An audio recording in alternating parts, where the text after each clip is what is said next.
Naam, karibu tena basi mtazamaji wa Ukaguzi Online TV. Leo basi tunakuletea makala maalum kabisa kuhusiana na masuala ya ukaguzi, lakini leo tunaangalia eneo mahususi kabisa, eneo la TEHAMA au eneo la ICT. Katika makala yetu ya leo tutakuwa naye mkurugenzi wa kitengo cha huduma za TEHAMA, Ofisi ya Taifa ya Ukaguzi, Bwana Alkad Mumwi. Atatupitisha katika masuala mbalimbali kuhusiana na TEHAMA, lakini mahojiano yetu au mazungumzo yetu siku ya leo yatalenga hasa katika kutaka kufahamu ni namna gani ambavyo TEHAMA inaweza kusaidia katika kazi za ukaguzi. Bwana Alkad Mumwi, nipende kukukaribisha sana katika studio hizi za Ofisi ya Taifa ya Ukaguzi. Tunakushukuru sana kwa kuitikia wito ili tuwape elimu wadau wetu mbalimbali, na wadau wa ndani na wa nje wote wanapaswa kuyajua haya. Wanapoona mdhibiti na mkaguzi mkuu wa hesabu za serikali ametoa ripoti yake, wajue pia kwamba TEHAMA inaongeza pia thamani katika kumsaidia CAG kwenye utekelezaji wa majukumu yake. Kwanza kabisa nimshukuru Mwenyezi Mungu kwa nafasi hii ambayo tumeipata kwa ajili ya kushirikishana maendeleo ya TEHAMA kwenye ofisi yetu. Kama nilivyotambulishwa, naitwa Alkad Mumwi, mkurugenzi wa TEHAMA, Ofisi ya Taifa ya Ukaguzi. Kwenye jukumu ambao tunalo kwenye kitengo cha TEHAMA, jukumu letu kubwa hasa ni kutoa huduma za TEHAMA kwenye ofisi. Kwa hiyo katika jukumu hilo tunao wataalamu wa aina mbalimbali. Tuna wataalamu ambao wanahusika na usimamizi wa miundombinu. Nikisema miundombinu namaanisha kwamba kama kuna data center au yale maeneo ambayo tunahifadhi server zetu, kama kuna masuala ya mtandao, kuna watu ambao wanasimamia eneo hilo. Kwa hiyo wana wataalamu huo wa mambo ya mitandao. Kuna wataalamu ambao wanahusika na kutengeneza mifumo, wanajua programming, ndio kazi ambazo wanazifanya. Kuna wataalamu ambao pia wanafanya maintenance au kuwasapoti watumishi kwenye matumizi ya kompyuta. Kwa hiyo hayo ni maeneo ya msingi ambayo tunayafanya. Lakini katika kutengeneza mifumo pia tuna wajibu wa kuhakikisha kwamba hizi teknolojia ambazo zinaibukia tunaendelea kujenga uwezo kwa watumishi wetu kuhakikisha kwamba tunaweza tukazitumia kwa ajili ya kuboresha utendaji kazi. Kwa hiyo pamoja na yote haya ambayo tunayafanya, pia tuna wataalamu ambao wanahusika na usalama wa mifumo, kwa sababu mifumo hiyo tunaoiweka mwisho wa siku tunatarajia kwamba taarifa ziwe salama. Kwa hiyo tuna wataalamu pia ambao wanahusika na usalama wa mifumo. Kwa hiyo kwa kifupi, hayo ndio majukumu ambayo tunayo katika kitengo cha TEHAMA, Ofisi ya Taifa ya Ukaguzi. Tunajua kwamba masuala haya ya mabadiliko ya kiteknolojia yanakwenda kwa kasi, na umezungumzia eneo moja kwamba kuna mabadiliko, kuna vitu, teknolojia mpya zinakuja, kuna mifumo mipya inakuja. Kwa mfano kwenye eneo, tukianza kwa mfano kwenye eneo, kuna kitu siku hizi kinaitwa artificial intelligence, ambacho na chenyewe huko ndani yake kuna vitu vingi sana ambavyo sasa hivi vinatumika. Labda hebu kwa kifupi kabisa, hebu tuelezee kuhusiana na hilo, namna ambavyo ofisi hii ya CAG imejiandaa au inavyojiandaa na mkakati wa kuweza pia kuangalia namna ya kutumia AI au artificial intelligence katika masuala ya ukaguzi. Ni kweli, nadhani watu wote wanafahamu vizuri kwamba kuna hiyo teknolojia ambayo imeibuka ya akili unde. Kimsingi hii teknolojia mara nyingi matumizi yanategemea na wewe mwenyewe kutokana na kazi zako jinsi zilivyo. Yaani unaweza kukuta kwamba kuna ofisi fulani matumizi yake yanaendana na kutokana na kazi ambazo wanazifanya. Kwa kawaida utaratibu jinsi ulivyo, kumbukeni kwamba akili unde mara nyingi inategemea taarifa. Taarifa kwa maana kwamba nitoe mfano mrahisi tu. Akili unde ni kama mtoto ambaye anazaliwa. Akizaliwa, hatua zinazofuata ni kwamba ataanza kujifunza kutokana na mazingira yake. Anapojifunza ndivyo ambavyo atapata uzoefu. Uzoefu huo ndio utamfanya sasa afanye maamuzi, afikirie mbali, akiulizwa swali ajibu. Kwa maana yake ni kwamba hata kwa upande wa ofisi yetu tunaweza tukatumia hii teknolojia kwenye maeneo mbalimbali. Ukirejea kwamba sisi kazi zetu ni ukaguzi. Kwa hiyo kwa maana hiyo matumizi yanaweza kutegemea na tunapotaka, wanasema use case, kwamba ni eneo gani unaweza kutumia. Kwa mfano unaweza kutumia kwenye kufanya risk assessment, yani kwa maeneo ambayo labda pengine yana risk ambao tunatakiwa tukafanya ukaguzi. Kwa hiyo ni eneo ambalo linaweza likaangaliwa kwa undani alafu tukalitumia. Lakini kikubwa kabisa ambacho tunatakiwa tukifanye ni kujenga uwezo. Ni kujenga uwezo kwa watumishi wetu Na kujenga uwezo kuna level ziko mbili. Kuna ile technical team ambayo inaweza kaja kutengeneza model ambayo hiyo model ndio inaenda kutumika kwenye kufanya kazi hiyo. Yaani kwa maana model ndio ni kama mtoto ambaye anazaliwa, sasa ndio hiyo solution yenyewe. Baada ya kuitengeneza basi utakuwa na taarifa za kuitrain au za kuipa hii model ambayo umeiunda.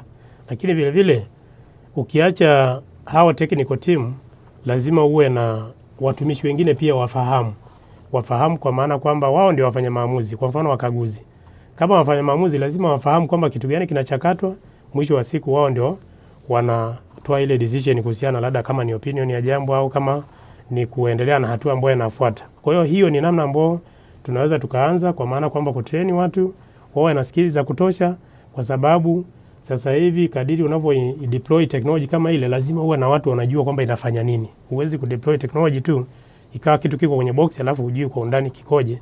Kwa hiyo baada ya kuitengeneza hivyo, ndio unaweza kaendelea gradually unajenga namna ambao watu wanaweza wakawa na use case au matumizi mbalimbali ambao wanaweza tukayatumia kwenye ofisi. Kwa hiyo hizo ndio hatua ambazo za mwanzo tunaweza tukazianza, lakini kwa upande wa wenzangu ambao ni wakaguzi, na washauri tu kwamba wanaweza kaja na mapendekezo ya maeneo mbalimbali ambao pengine teknolojia hii ambayo inaweza katurahisishia kazi inaweza katumika. Nakushukuru.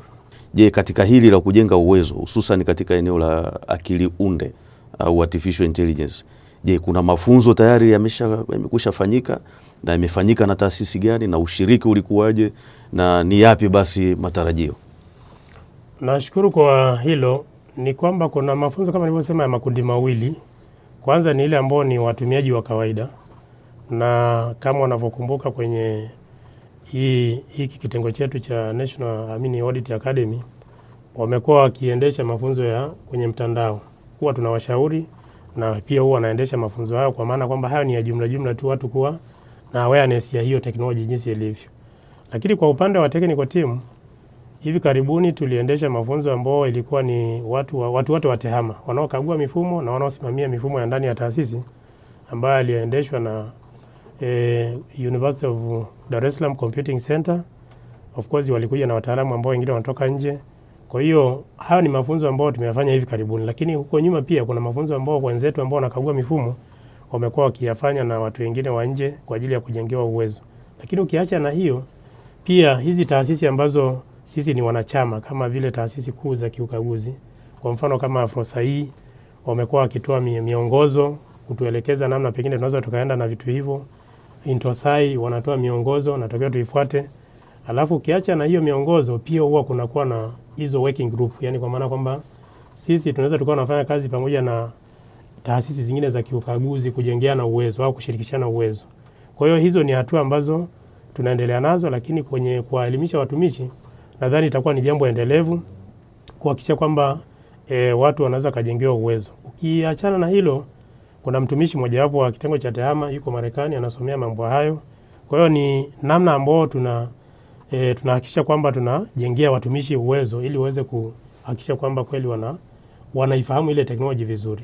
Na mwisho kabisa, kuna mradi ambao serikali inaendesha, inaitwa Tanzania ya Kidijitali. Sasa huo mradi wa Tanzania ya Kidijitali unapeleka watumishi mbalimbali kwenda kwenye mafunzo nje ya nchi.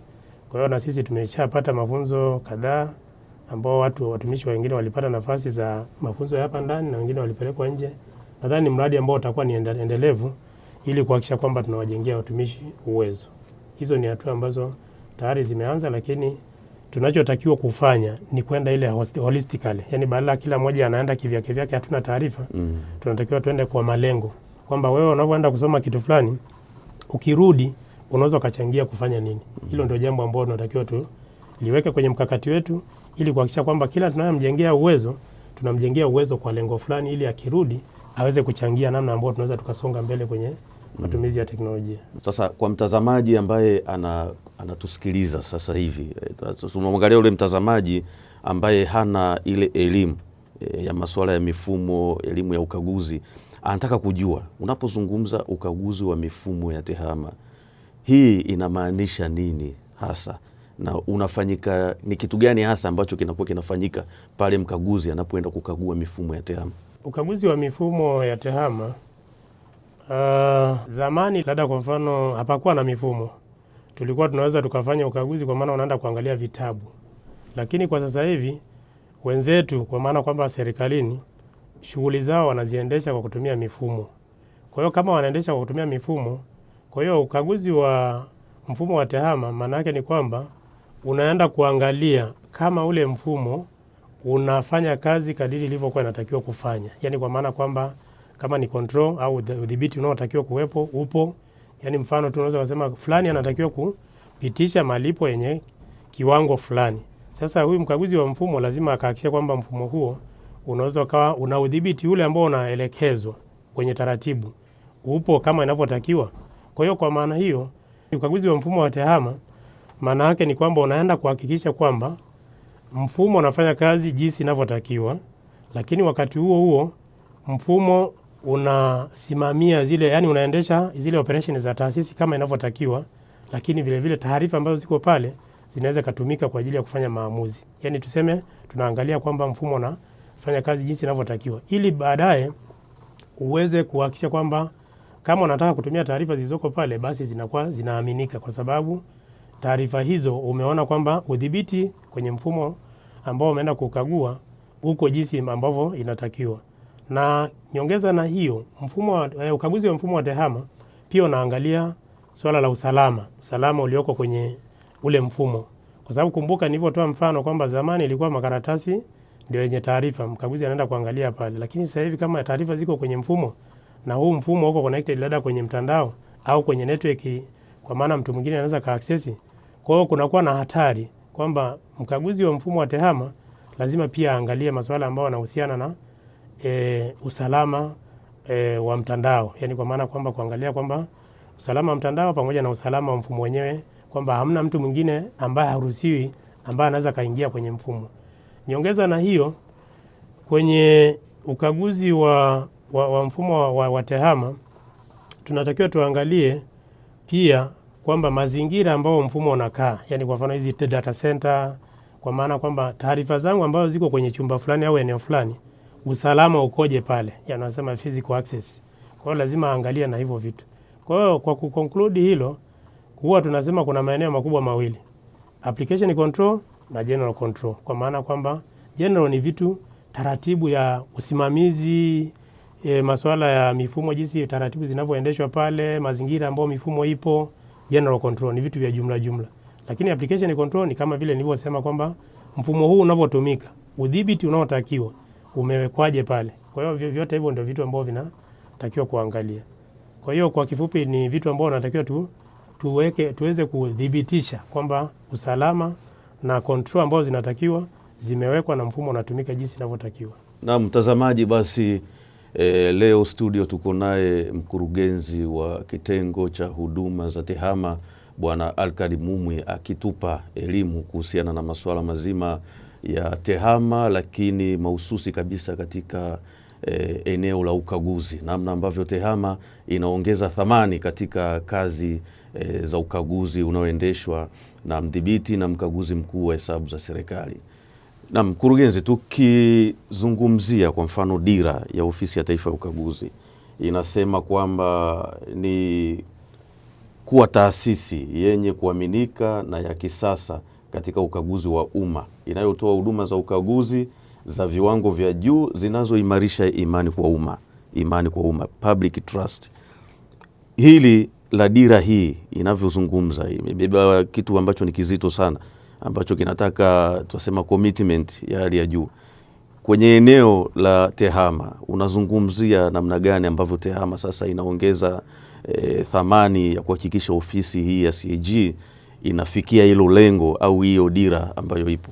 Kimsingi labda kabla sijaendelea niseme tu kwamba TEHAMA ni kiwezeshi au tuseme TEHAMA ni driver au enabler.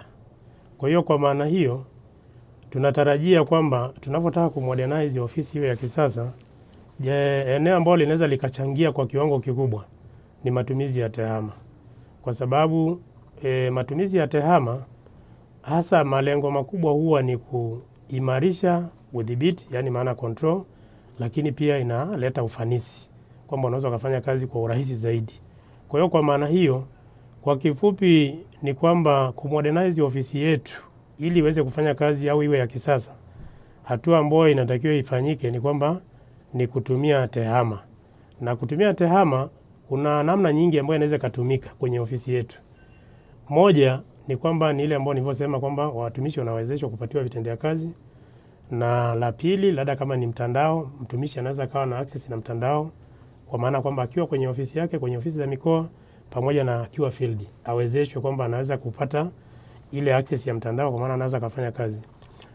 La tatu ni ile issue ya tuwe na mifumo, yani mifumo ambao kwa processes zetu jinsi zilivyo bado hatujafikia kwamba zile business processes zetu ambazo tumezidokumenti vizuri za ISO zile zinatakiwa kwamba tu embrace matumizi ya TEHAMA, kwa maana kwamba kama tulisema taratibu zetu ziko hivi. Kwa hiyo maana yake ni kwamba tunaweza tukatumia TEHAMA kuhakikisha kwamba zile taratibu ni kweli zinawekewa control na pengine kukawa na efficiency kwenye matumizi ya TEHAMA. Kwa hiyo mimi wito wangu kwenye hili ni kuhakikisha kwamba sote tunashirikiana. ICT au TEHAMA, kitengo cha TEHAMA kinaweza kawa ni champion, yani wale ambao wanahamasisha kwamba tutumie, lakini mwisho wa siku ni kwamba tupate ushirikiano pia kwa wale business process owner au wakuu wa maeneo husika, ili tuweze kuhakikisha kwamba tunaenda haraka kwenye matumizi ya TEHAMA. Kwa hiyo kwa maana hiyo nataraji kwamba TEHAMA inaweza kawa ni sehemu kubwa sana ya kuchangia kwenye kumodernize ofisi yetu iwe ya kisasa na inaweza kufanya ukaguzi wake wenye viwango vyenye ubora. Na tukija kwenye eneo la vipaumbele katika swala zima la TEHAMA, hebu tueleze kidogo mkurugenzi, kwamba kwanza ni maeneo gani ya kipaumbele kwa sasa, lakini pia tutashukuru kama pia tutaweza kusikia kidogo kuhusiana na kitu kinachoitwa Audit Data Lab na namna gani hiki kinaongeza thamani ya utendaji kazi au thamani ya ripoti zinazotengenezwa za mdhibiti na mkaguzi mkuu wa hesabu za serikali. Kwa mujibu wa taratibu za serikali ni kwamba kuna hii inaitwa e-Government Authority. Utaratibu ambao umeuweka ni kwamba kama kuna, kwa sababu serikali ni moja, kama kuna process ambazo zinafanana na kuna mahali ambao kuna taasisi mama ambayo inazisimamia, maana yake ni kwamba taasisi fulani haitaki kuwa na mfumo wake, itatumia ule mfumo ambao uko wa pamoja. Mfano mfumo wa malipo serikalini MUSE. Kwa hiyo huo ni mfumo ambao Wizara ya Fedha inautumia na taasisi zote zinaelekezwa kutumia mfumo huo kwa ajili ya kufanya malipo. Kwa hiyo ukija kwenye eneo la ukaguzi, ndio eneo ambalo ni la kwetu sisi.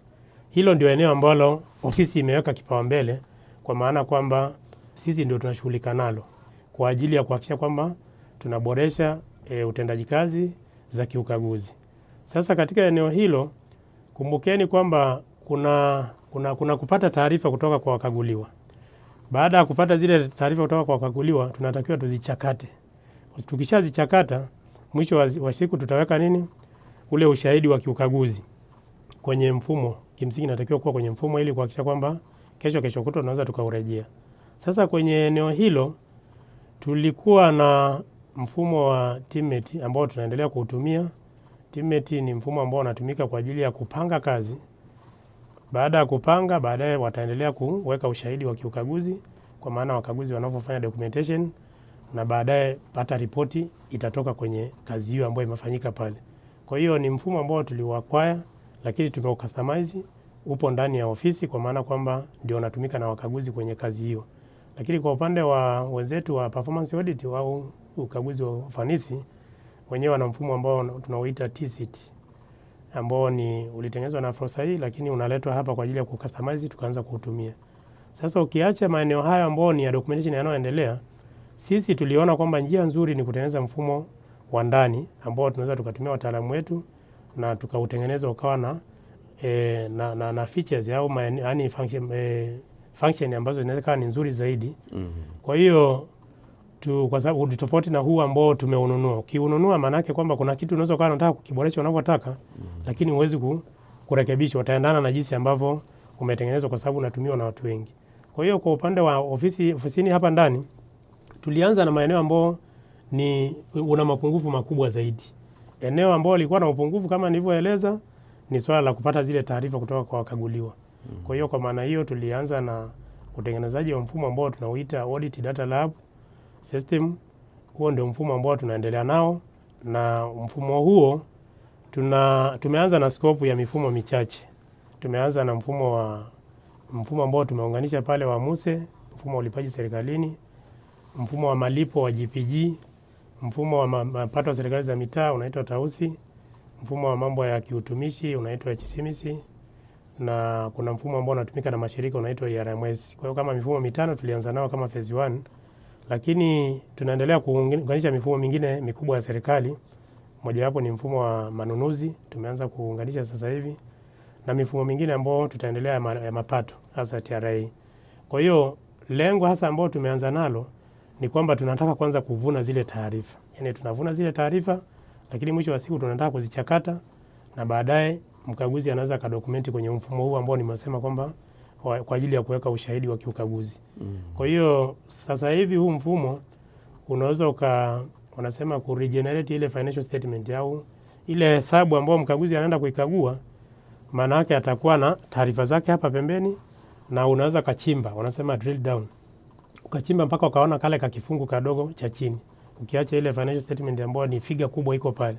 Kwa hiyo inamsaidia mkaguzi kuweza kupata picha nzuri kuhusiana na hesabu ambazo zimeandaliwa na wakaguliwa, na inaweza kumrahisishia kazi, kwa maana kwamba hata kabla hajaenda field au hajaletewa ile financial statement, bado yeye anaweza kawa na taarifa hizo pale ofisini kwake kabla hajaenda hata field.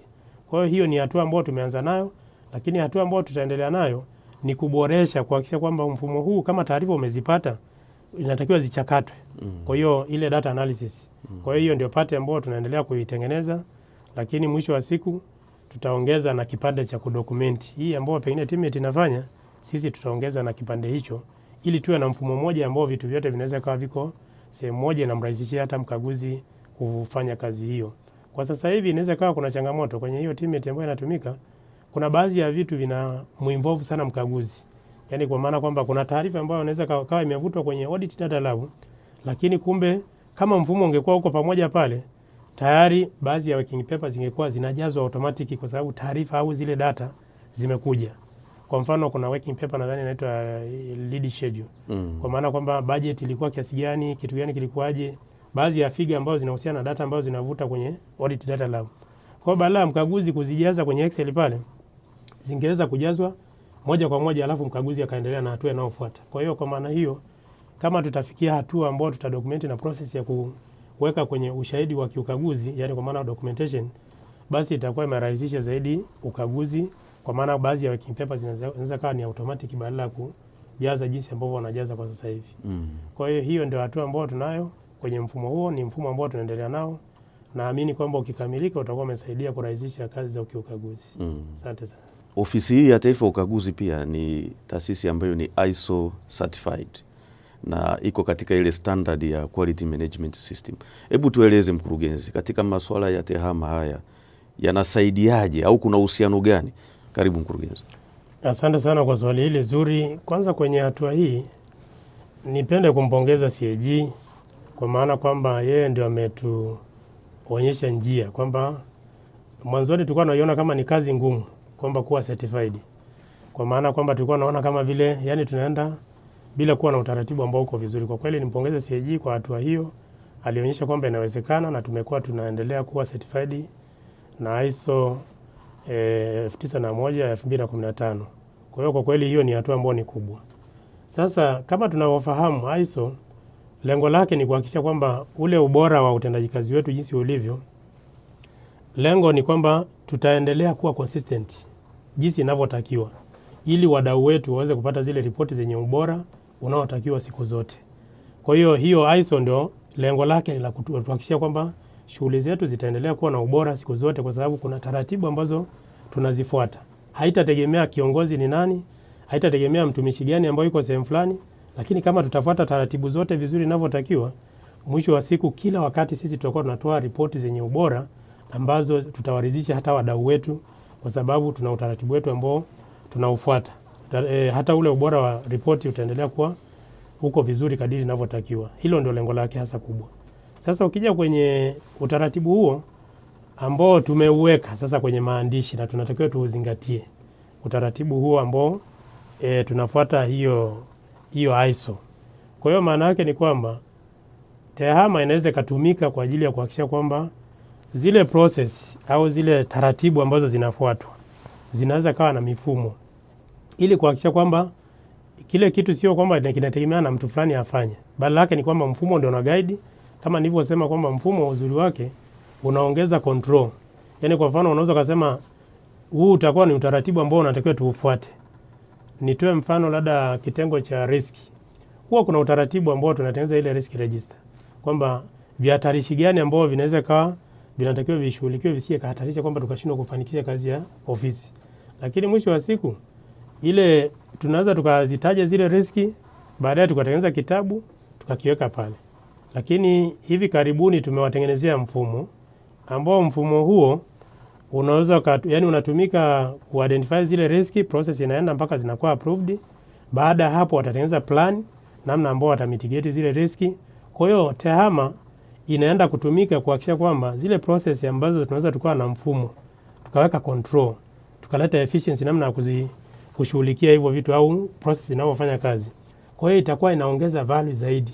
Kwa sababu bahati nzuri zamani ilikuwa ni changamoto kwa sababu process hazijawa documented, hazifahamiki vizuri hawa. Yaani unapata maelezo kutoka kwa yule ambao ndio anafanya kazi pale. Na hata siku mtu anaondoka mwingine inaweza kafika mahali kwamba kukawa na gap ya wanavyofanya kazi haifahamiki vizuri mpaka tumuulize huyo mtu mwingine. Lakini kama nilivyosema, namshukuru CAG kwa maana kwamba ameiwezesha ofisi au ameiongoza ofisi mpaka tukawa certified kwenye ISO 9001 ya 2015. Kwa kweli ni hatua ambao sasa process ziko documented. Kwa hiyo hata kama tukiamua kwamba tunataka kuautomate process fulani ziwe na mfumo, inakuwa na urahisi zaidi. Ndio maana nimetoa mfano huo kwa watu wa risk, lakini kuna maeneo mengine ambao tunaendelea nao pia. Kwa mfano sasa tunaendelea na watu wa magari, yani transport. Ndio. Kwa maana kwamba magari yote sawa, magari yanawekwa kwenye mfumo ambao uko Wizara ya Fedha, yani asset unaitwa GAMIS. Yanawekwa kule, lakini sisi tutavuta zile asset kama magari, lakini hatua zote kuanzia maintenance za magari, taarifa yake, nani mtumiaji, dereva ni nani, masuala ya leseni ya dereva, mpaka gari itakapokuwa disposed, ile taarifa yote itakuwa iko kwenye mfumo pale. Kwa hiyo kwa maana hiyo taratibu zile zipo, zimekuwa documented, lakini mwisho wa siku ni kwamba tukitumia TEHAMA kwa maana kwamba kutengeneza mfumo unaendelea kuongeza efficiency kwenye kufanya kazi zao kwa mujibu wa process ambao wamezidokumenti, lakini wanaongeza na ile control ambao zinatakiwa kwenye utendaji kazi wao.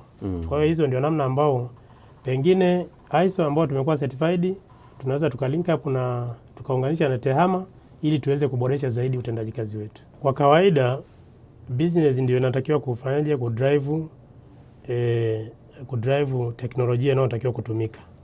Teknolojia inatakiwa isi drive kwa maana kwamba kama nilivyosema teknolojia inaenda kuwezesha.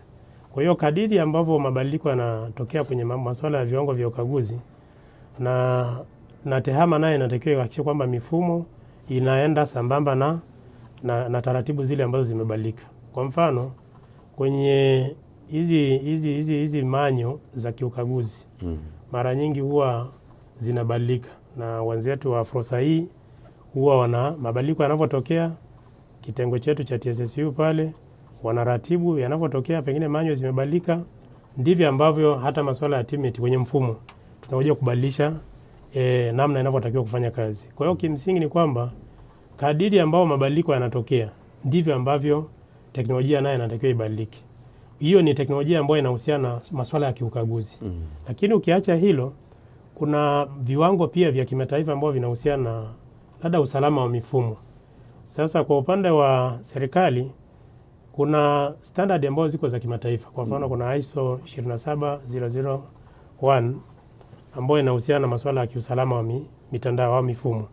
Sasa kwa upande wa serikali kuna standard ambazo zimetengenezwa kwa sababu sometimes kuna taasisi haziwezi kufuata kila kitu zika comply, yani zikaendana na hizo standard.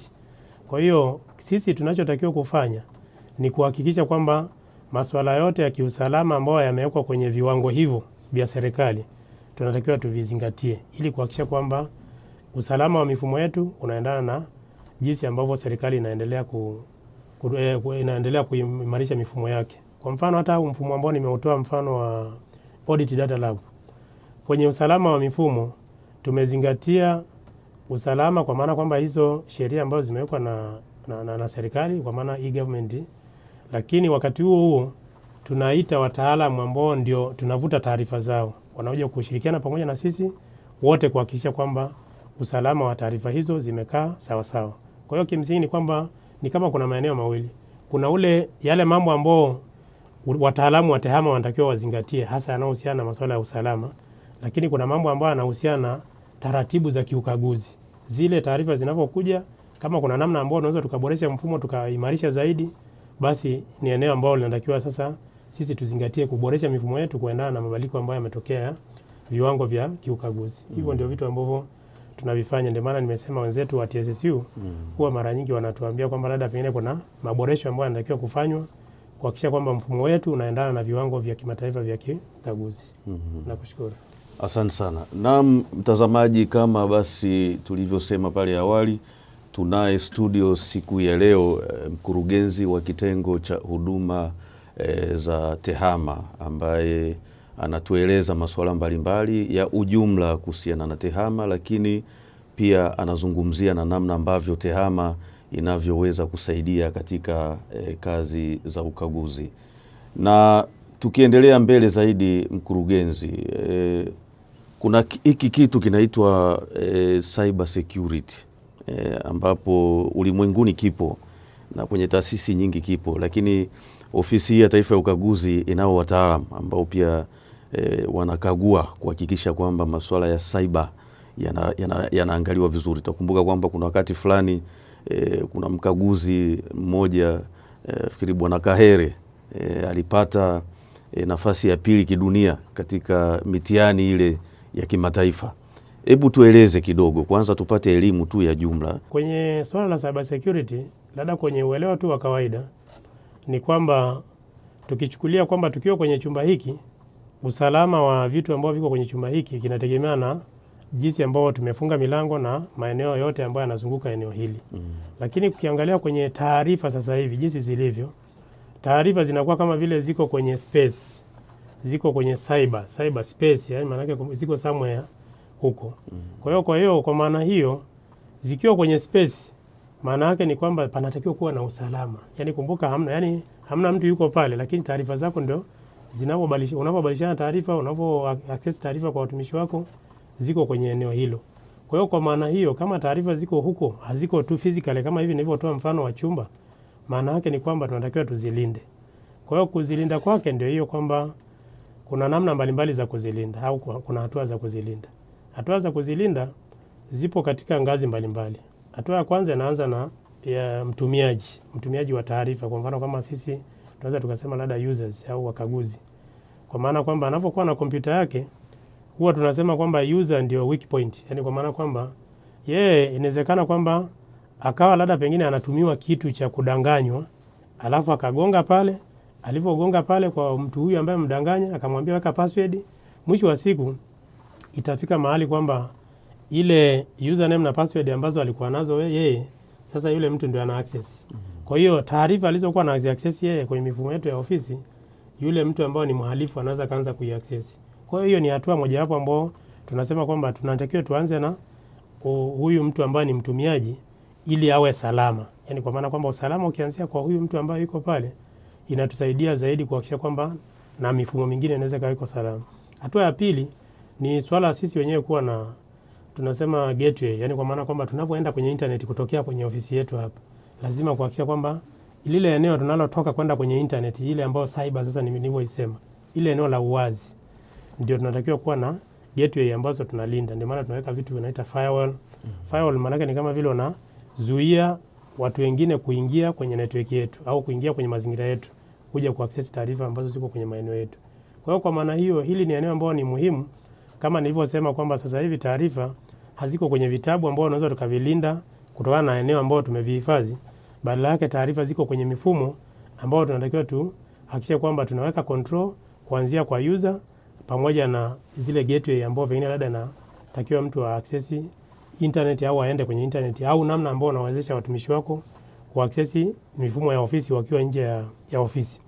Kwa hiyo hivyo ndio vitu ambavyo tunatakiwa tuvijue ili kuhakikisha kwamba taarifa zetu zinaendelea kubaki salama. Labda mkurugenzi, unaweza ukatuambia kwamba ni vitisho gani hasa vikubwa vya kiusalama ambavyo vinaweza vikaathiri masuala mazima ya utendaji kazi, hususan labda katika masuala ya ukaguzi. Ni mbinu gani sasa ambazo pia zinatumika kuhakikisha kwamba kazi za ukaguzi ziko salama, taarifa ziko salama, kwa kuangalia hayo matishio ambayo yapo? Karibu sana. Asante sana, nashukuru kwa hilo. Kwanza kuna swala la usalama wa taarifa ndani ya taasisi yetu. Hatua ya kwanza ni kwamba kuna taarifa ambazo unaweza kukuta iko kwenye kompyuta ya mtumishi. Hizo ni taarifa ambazo mara nyingi zipo kwenye kompyuta za watumishi wanaofanya kazi, wamepewa taarifa. Kwa hiyo taarifa hizo zinatakiwa zilindwe kwa maana kwamba saa nyingine huwa tunasema kwamba tunatakiwa tuzi-encrypt zile laptop ili kuhakikisha kwamba hata kama bahati mbaya kompyuta imepotea, basi ni muhimu kuhakikisha kwamba taarifa hiyo haiwezi kupotea. Hiyo ni eneo ambalo ni la kwanza, tunatakiwa kwamba tulinde hizo taarifa kwa sababu ni taarifa ambazo tunazipata kutoka kwa wakaguliwa. Kwa hiyo kwa maana hiyo hizo ni taarifa ambazo zikishalindwa tutakuwa na uhakika kwamba hizo taarifa zinabaki kuwa salama. Lakini cha pili ni mifumo yetu. Kumbukeni kwamba mkaguzi anapofanya kazi zake hapa ana dokumenti kwenye mifumo ambayo tunayo. Kwa hiyo ile mifumo naye inatakiwa kuendelea kuwa salama. Kwa hiyo kimsingi na sisi pia tuna wajibu wa kuhakikisha kwamba mifumo yetu inalindwa kwa maana kwamba kuhakikisha kwamba kuna usalama, hamna watu wa nje ambao pengine wanaweza kuaccess mifumo yetu. Na hatua hiyo huwa kuna utaratibu ambao e-government authority wanafanya. Huwa kila baada ya miezi mitatu mifumo yote ambayo inakuwa access au inapatikana kwenye mtandao, huwa wenyewe wanaangalia kama kuna mapungufu. Wakiangalia mapungufu, basi kama kuna mapungufu wote kwenye taasisi husika watakupelekea ili uweze kuondoa mapungufu, usio kapata janga hilo la mifumo yako labda pengine taarifa kuwa compromise au kuwa access na mtu ambaye pengine hahusiki. Kwa hiyo hizo ni hatua ambazo huwa zinaangaliwa kwa sababu kuna hatari zingine ambazo zinahusiana na nchi. Nchi inaweza kawa labda pengine hamna mahusiano mazuri. Sasa hivi sio lazima vita vikapiganwa kwenye physically watu wanakutana mahali kwenye ground. Lakini saa nyingine watu wanaweza kawa wanataka kuattack ile mifumo. Huwezi kusema niko salama 100%. Badala yake ni kwamba ujitahidi kila wakati kuangalia kama kuna maadui ambao pengine wanakushambulia au kama vile vile kuna hatari ambazo pengine labda zinafahamika. Kwa hiyo ni vitu ambavyo vinatakiwa kuangaliwa. Na hata baadhi ya ofisi za serikali kuna hizi ataki walikuwa wanaziita ransomware. Ransomware nadhani ni kama vile vifaa vyako au tuseme zile server au kompyuta ambayo ina taarifa ni kama inatekwa.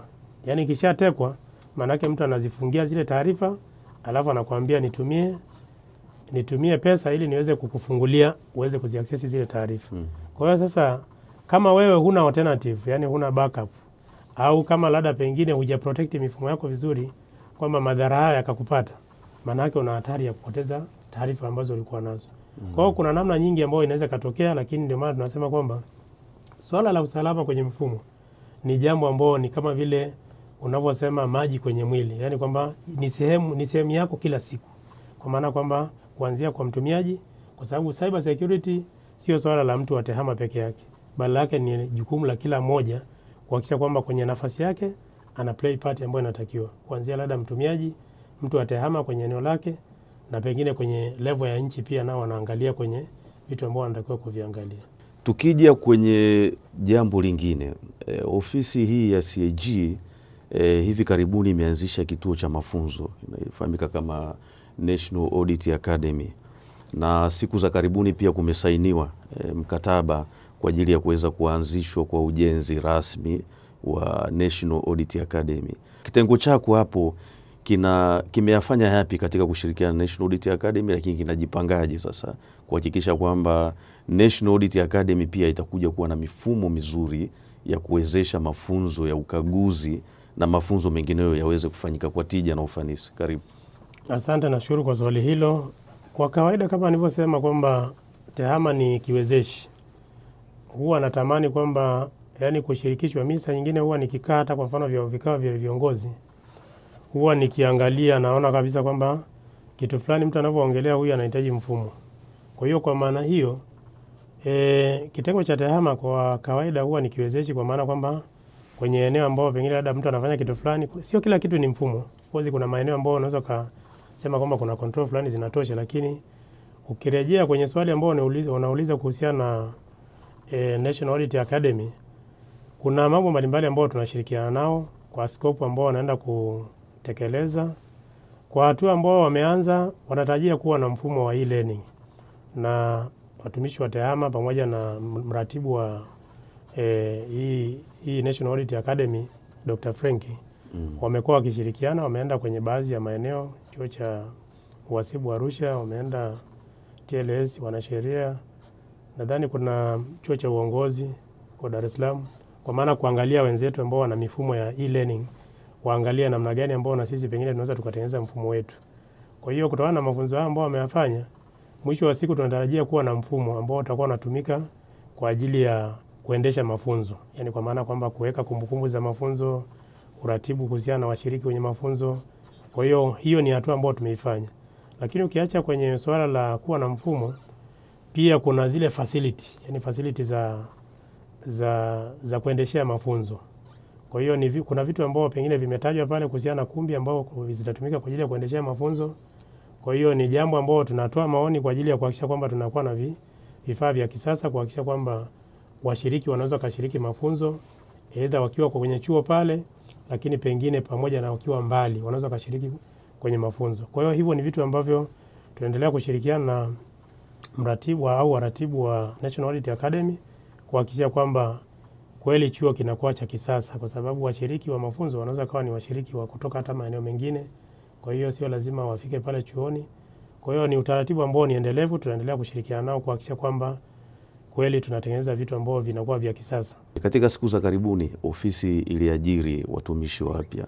Sasa kwa kitengo chako cha huduma za TEHAMA, ni watumishi gani ambao umeongezewa wa kukusaidia kwenye kitengo pale kuweza kuhakikisha kwamba ofisi ya taifa ukaguzi inaendelea kumsaidia CAG katika kuhakikisha tunapata ripoti za ukaguzi zenye ubora na viwango vya kitaifa na vya kimataifa? Sawa, nashukuru kwa swali hilo zuri.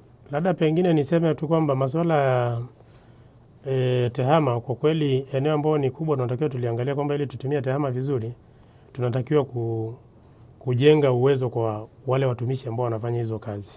Hilo ni eneo ambalo ni la msingi zaidi kuhakikisha kwamba tunajenga uwezo kwa watumishi wetu. Nikirejea huko tulikotoka nyuma, ilikuwa shughuli zote za kiukaguzi kusapoti mambo yanayoendelea TEHAMA yalikuwa yako pamoja. Lakini nimshukuru CAG alipokuja Charles Kichere, alipoingia kwenye ofisi alihakikisha kwamba tunapata watumishi wa kutosha kwenye kukagua mifumo. Kwa hiyo baadhi ya watumishi ambao walikuwa wako kwenye kitengo cha TEHAMA pale walienda kwenye eneo la ukaguzi ili kuwasimamia wale ambao waliajiriwa kwa ajili ya kukagua mifumo. Na baadhi ya watumishi wa kitengo cha TEHAMA pia walienda kwenye kitengo cha quality. Sababu quality haihusiani tu kwamba na ukaguzi wa maeneo ya performance au pengine labda financial na compliance pamoja na masuala ya TEHAMA. Kwa hiyo tuna wataalamu ambao pengine tunamshukuru CAG pia kwamba kuna watu walienda kwenye eneo hilo. Lakini ukiacha baada ya hao wengine pamoja na kwamba wameenda kwenye maeneo hayo, kwenye kitengo cha TEHAMA CAG tulimwonyesha kwamba kuna upungufu kwa maana kwamba kwenye maeneo ya sapoti tunaweza tukawa labda pengine tulikuwa na watumishi hawatoshi.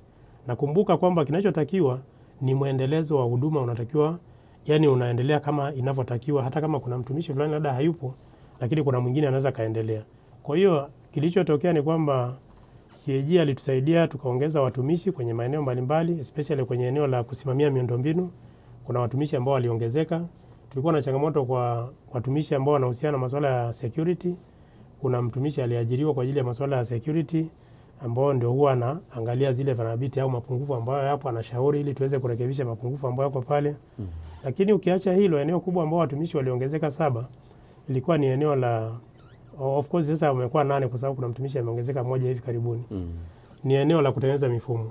Kwa sababu kama nilivyosema kwamba ukisha wawezesha watumishi unawapa kompyuta, umeweka ile miundombinu, kinachofuata ni kwamba zile prosesi zao tunatakiwa tuwe na mifumo. Tukiwa na mifumo tunahitaji kuwa na watumishi ambao wanaweza kutengeneza ile mifumo. Kwa hiyo wale watumishi 7 pamoja na huyu mmoja ambaye ameongezeka wametusaidia sana, hasa wameplay part kubwa kwenye ujenzi wa mfumo wa Audit Data Lab.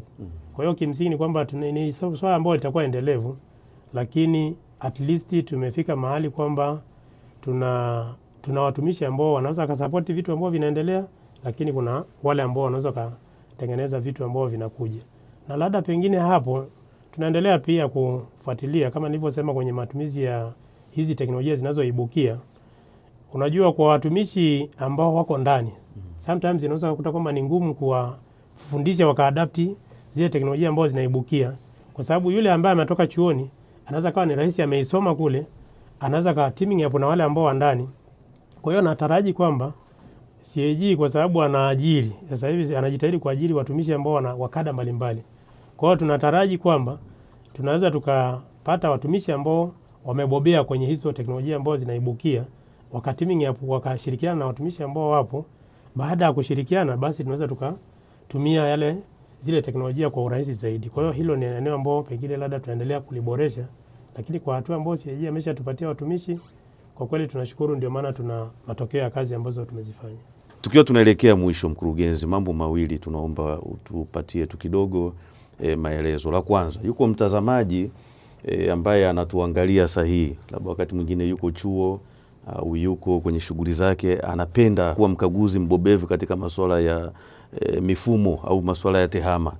Unamweleza nini au unamshauri kitu gani hasa, ni namna gani ajiandae ili aweze kuwa mahiri katika hilo eneo? Karibu. Asante, nashukuru kwa hilo. Ili uweze kuwa mkaguzi mbobevu kwenye mifumo ya tehama, na nadhani labda tuseme tu kwamba kumbuka, tunasema mkaguzi wa mfumo, maana yake ni kwamba mfumo wa tehama umetengenezwa, unatakiwa kukagua. Sio kwamba unauzunguka, badala yake ni kwamba unatakiwa uangalie controls zilizoko ndani. Kwa hiyo kimsingi kuna baadhi ya ukimaliza labda pengine umesomea kwenye eneo masuala ya tehama, lakini huwa kuna certification ambazo zinatolewa ili kuhakikisha kwamba unajenga uwezo kwenye eneo hilo.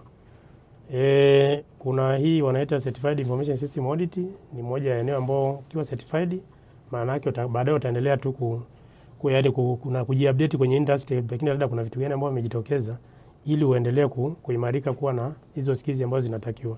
Kwa hiyo hilo ni eneo moja hapo unatakiwa kuwa nalo ili uweze kufahamu vizuri taratibu za kiukaguzi zikoje, ukiacha labda pengine elimu yako ambao professional ambao nao kama ni mtu wa tehama au labda mtu wa kwenye business. Kwa hiyo hilo ni eneo ambao ukijiimarisha vizuri ukapata certification hiyo, basi wewe utakuwa na uwezo wa kuhakikisha kwamba unakagua masuala ya tehama. Lakini wakati huo kama nilivyosema, teknolojia inabadilika kila siku. Kwa hiyo unatakiwa uwe ni mtu ambao unajiupdate na technology. Kwa sababu mfano chukulia kwa Tanzania sasa hivi maeneo kama mahakama sasa hivi wanatumia hii akili unde kama tulivyokuwa tumeiongelea. Wanavyotumia hiyo, zamani ilikuwa ni jaji au hakimu anaandika yanayojadiliwana, yani zile hearing wanasema yale majadiliano.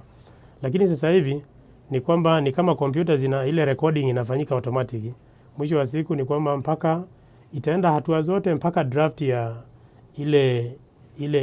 yale maamuzi au hukumu itafanywa na ile akili unde, lakini mwisho wa siku jaji ndio atafanya maamuzi kwamba inatakiwa kufanyikaje, yani inamrahisishia kazi.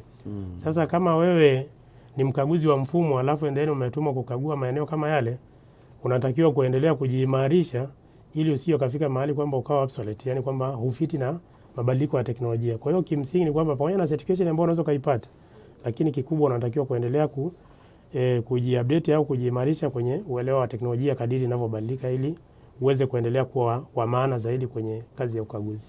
Asante sana mkurugenzi, labda sasa tukupe nafasi nyingine kwa jambo lolote ambalo hatujaligusia katika mazungumzo yetu haya ambalo ungependa kulizungumza, labda ni kwa mkaguzi wa ndani au ungependa kumwambia mtazamaji, mdau. Kama unavyofahamu Ofisi ya Taifa ya Ukaguzi na wadau tofauti tofauti. Mimi labda pengine ni msisitizo tu kwamba kama nilivyosema kwamba tehama ni msingi au kiwezeshi, maana yake ni kwamba tuendelee kutumia tehama katika shughuli zetu za kila siku. Na nichukulie tu kwamba kwa sababu hapa naongea na wadau wengi, tukisema kwamba chukulia dira ya 2050 tunatarajia kuwa na uchumi wa dola trilioni 1 nadhani nilivyoelezwa. Sasa nataraji kwamba pia ule uchumi wa kidijitali utachangiwa sana na matumizi ya tehama. Yani kwa maana shughuli nyingi zinaweza kazi zinaendeshwa kwa kutumia tehama.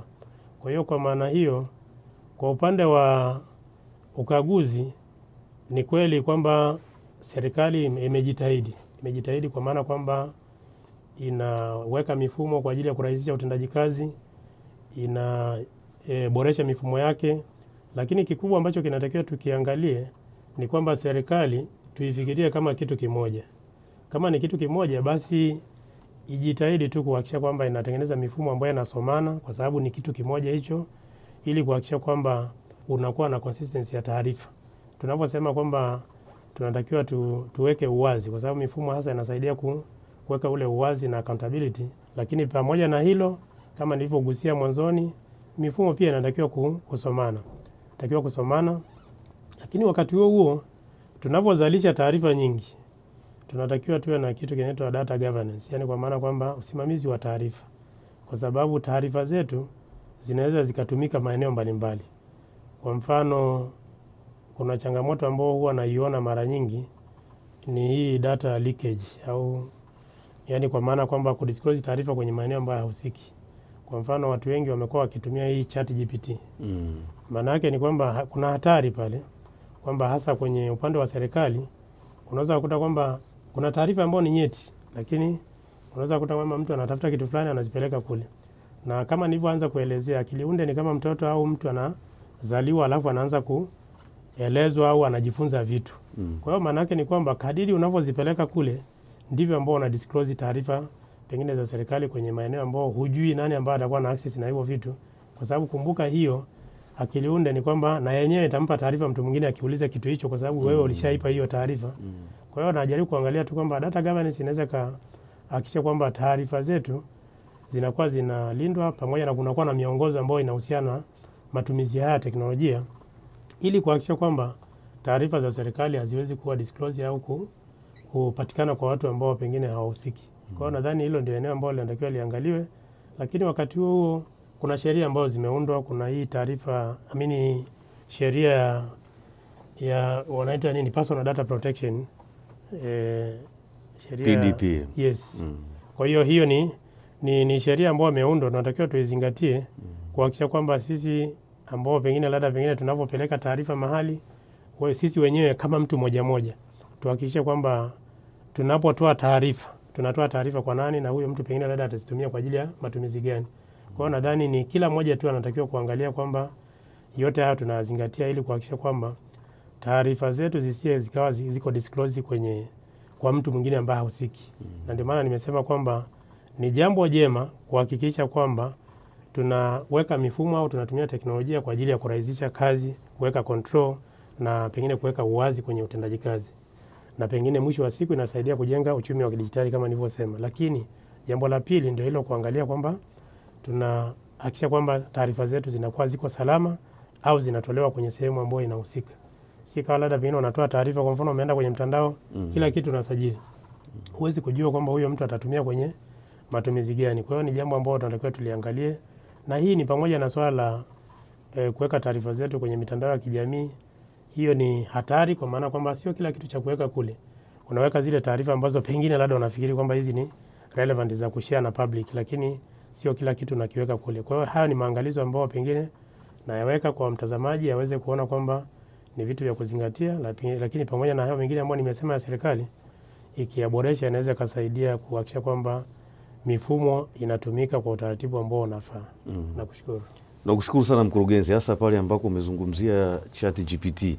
Wakati mwingine mtu anaingia pale alafu anamwambia nisomee hii document yote hii, alafu nitengenezee ka ripoti fulani. Lakini sasa ukuta ile document ameweka pale, kama ulivyosema ChatGPT ni kama mtoto amezaliwa.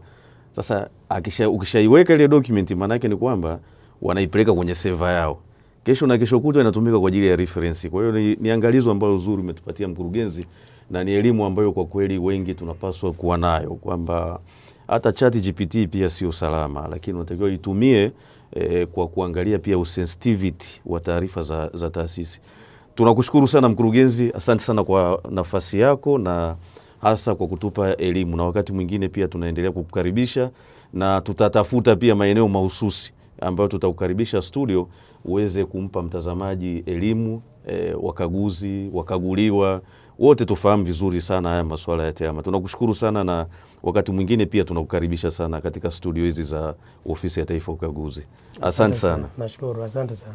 Na mtazamaji, basi kama ulivyokuwa ukifuatilia, leo tulikuwa naye mkurugenzi wa kitengo cha huduma za TEHAMA Bwana Arkadi Muumwi. Amezungumza masuala mengi kuhusiana na mambo ya TEHAMA, lakini tumegusia pia namna ambavyo TEHAMA inaweza ikasaidia katika swala zima la kazi za ukaguzi. Na katika hili mkurugenzi amekuwa akisisitiza kwamba TEHAMA ni msingi au kiwezeshi cha ukaguzi, ni tool ambayo inasaidia basi katika kuwezesha kazi za ukaguzi zikafanyika kwa tija, kwa ufanisi, kwa kuzingatia mabadiliko ya teknolojia, ili basi mwishoni mwa siku mdhibiti na mkaguzi mkuu wa hesabu za serikali CAG Bwana Charles Kichere aendelee kutimiza jukumu lake la kikatiba la kutoa la kufanya kwanza ukaguzi wa serikali, lakini pia kutoa taarifa za ukaguzi kwa namna ambavyo inapaswa ifanyike kwa kuzingatia kanuni zote, sheria zote, taratibu zote za kiukaguzi, zile za ndani na zile za kimataifa. Na kushukuru sana mtazamaji, basi ni kuombe pia kama una maswali, una maoni au kuna topic yoyote ambayo ungependa wakati mwingine mkurugenzi aje aizungumzie, tuwekee hapo katika comment na sisi tutaifikisha na tutaiandalia pia kipindi cha elimu. Hadi wakati mwingine ni kukaribishe tena basi uweze kufuatilia vipindi mbalimbali vya elimu kwa umma kuhusiana na masuala ya ukaguzi wa ofisi hii ya CAG. Na hadi wakati mwingine nakushukuru sana, na endelea kutufuatilia. Tufuatilie katika mitandao yetu ya pia ya kijamii. Tunayo Instagram page, tuna Twitter, tunayo pia Facebook, lakini pia hapa YouTube katika Online TV. Hadi wakati mwingine ni kushukuru, ni kutakie siku njema na asante sana kwa kutufuatilia.